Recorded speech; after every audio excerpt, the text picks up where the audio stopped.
అనగనగా చరిత్రలో ఒక నియంత. ఆ నియంత ఎలా ఉంటాడంటే, తను చెప్పేది మాత్రమే అవతల వాళ్ళు వినాలి. అవతల వాళ్ళు చెప్పేది తను వినడు. నేను చెప్పేది మాత్రమే వినాలంటాడు. చివరికి ఏమైంది ఆ నియంత పరిస్థితి? అతని గన్‌మెన్‌లే అతన్ని కాల్చి చంపారు. అంటే ఒక నియంత ఎండింగు ఎంత దారుణంగా, ఎంత దరిద్రంగా ఉంటదో చెప్పడానికి అతని జీవితం ఒక ఉదాహరణ. ఇప్పటికే మీకు అర్థమైపోయి ఉంటది నేను ఎవరి గురించి చెప్తున్నాను అనేది. హిట్లర్. ప్రపంచమంతా అతన్ని విలన్‌గా పిలుస్తా ఉంటది. ఇప్పుడు అలాంటి హిట్లర్ అమెరికాకి దొరికాడు. అమెరికా అధ్యక్షుడిగా ఉన్నాడు. Donald Trump. ట్రంపు నియంతలాగా ఉన్నాడు అనేది అందరికీ అర్థమవుతుంది. కానీ హిట్లర్‌తో ఎందుకు పోల్చారంటే, ఇవాళ ఒక స్టేట్మెంట్ మీరు చూసారుగా. హర్మోజ్ జలసంధినట తన ఆధీనంలో తీసుకుంటాడట. మంచిదే. ఇప్పుడు ఎందుకంటే ఇరాను హర్మోజ్ జలసంధిని మూసివేసింది కాబట్టి, దానివల్ల ప్రపంచానికి రావాల్సిన ఎగుమతులు, దిగుమతులు ఆగిపోయాయి కాబట్టి, హర్మోజ్ జలసంధిని తన ఆధీనంలో తీసుకుంటానన్నంత వరకు అగ్రీ చేద్దాం. తర్వాత ఇంకొక మాట అన్నాడు. ఆ హర్మోజ్ జలసంధి నుంచి ఇరాన్‌కి ఎలాంటి నౌకలు వెళ్ళనివ్వను. ఇరాన్ నుంచి ఏ దేశాలకు నౌకలు వెళ్ళనివ్వను. అంటే ఇరాన్ నుంచి ఎలాంటి ఎగుమతులు బయటికి రావు. ఇరాన్‌కి ఏ దేశాల నుంచి దిగుమతులు పోవు. ఇరాన్‌ని హస్త దిగ్బంధనం చేస్తాను, ఆర్థిక దిగ్బంధనం చేస్తానని ట్రంప్ అన్నాడు. సరే దీన్ని కూడా మనం అర్థం చేసుకుందాం. ఎందుకంటే ఇరాన్ మీద అమెరికా యుద్ధం చేస్తుంది కాబట్టి, ఇరాన్ ఒక శత్రువుగా మారింది కాబట్టి, ఇరాన్‌ని ఆర్థిక దిగ్బంధనం చేయాలనే కోరిక అమెరికాకి, అమెరికా అధ్యక్షుడుగా ట్రంప్‌కి ఉంటది కాబట్టి ఈ స్టేట్మెంట్ ఇచ్చాడు అనుకుందాం. కానీ ఇంకొక మాట మాట్లాడాడు. హార్మోజ్ జలసంధిని అమెరికా తన ఆధీనంలో తీసుకున్నట.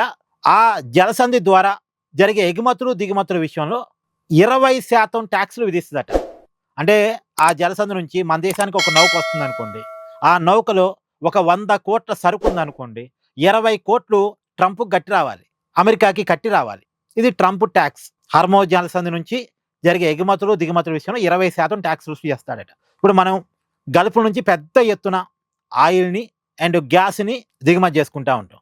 50% పైగా చమురు, 60% పైగా గ్యాసు మనం ఆ మార్గం నుంచే మన దేశానికి తెచ్చుకుంటా ఉంటాం. ఇప్పుడు తెచ్చుకునేటువంటి ప్రతి నౌక మీద 20% ట్యాక్స్ ట్రంప్ కట్టి మనం తెచ్చుకోవాలి. ఎంత బడ్డెను? కేవలం మన దేశం మాత్రమే కాదు. చైనా అయినా, ఇంకే దేశాలైనా సరే హర్మోజ్ జలసంధి ద్వారా ఎగుమతులు, దిగుమతులు జరుపుతున్న దేశాలు ట్రంప్‌కి 20% ట్యాక్స్ కట్టి తెచ్చుకోవాలట. ఏంటిది? ఇందుకే నియంత అన్నది. ప్రపంచం అంతా 25% ఎగుమతులు, దిగుమతులు హర్మోజ్ జలసంధి మార్గం నుంచి జరుగుతుంటాయి.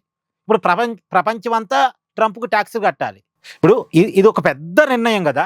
ప్రపంచాన్ని ప్రభావితం చేసే నిర్ణయం కదా!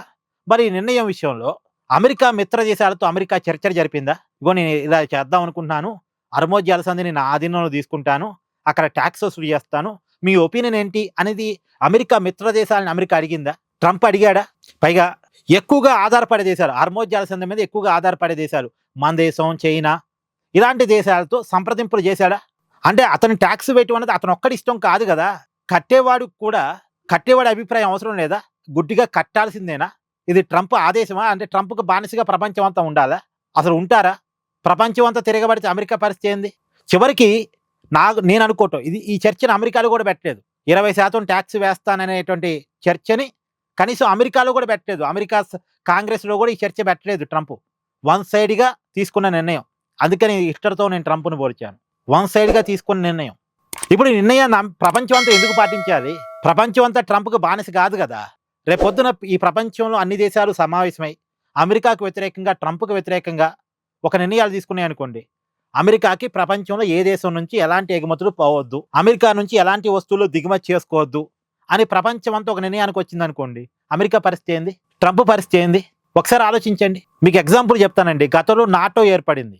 సోవియట్ యూనియన్ యూరప్ కంట్రీస్‌ని ఆక్యుపై చేస్తుంది అనుకున్నప్పుడు నాటో అనే దాన్ని ఏర్పాటు చేసుకున్నారు. Common army. అన్ని దేశాలు కలిసి కామన్ ఆర్మీని ఏర్పాటు చేసుకున్నారు. సోవియట్ యూనియన్ చిన్న చిన్న దేశాలు తట్టుకోలేవు కాబట్టి ఒక కామన్ ఆర్మీని పెట్టుకున్నారు. దాంట్లో అమెరికా కూడా నాయకత్వం వహించింది నాటోకి. అమెరికా నాయకత్వంలో, యూరప్ నాయకత్వంలో నాటో ఏర్పడింది. అంటే సోవియట్ యూనియన్‌కి వ్యతిరేకంగా ఉన్న దేశాలన్నీ ఐక్యంగా ఒక ఆర్మీని పెట్టుకున్నాయి.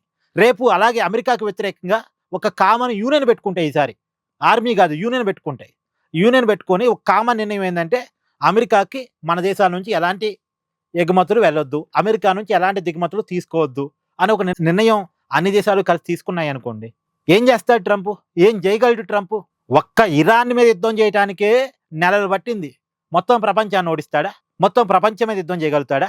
చైనా, రష్యా, యూరప్, భారత్ ఈ దేశాలన్నీ ఐక్యమైతే ఏం చేయగలుగుతాడు ట్రంప్? సో ఒక రియాలిటీ. సో ట్రంప్ తీసుకున్న నిర్ణయాలు మరీ దారుణంగా ఉన్నాయి, దరిద్రంగా ఉన్నాయి, చెత్తగా ఉన్నాయి, మూర్ఖంగా ఉన్నాయి, ప్రపంచాన్ని ఇబ్బంది పెట్టేటట్టు ఉన్నాయి. సో దీని మీద మీ అభిప్రాయాన్ని కూడా కామెంట్ చేయండి. Please do like, share and subscribe this channel.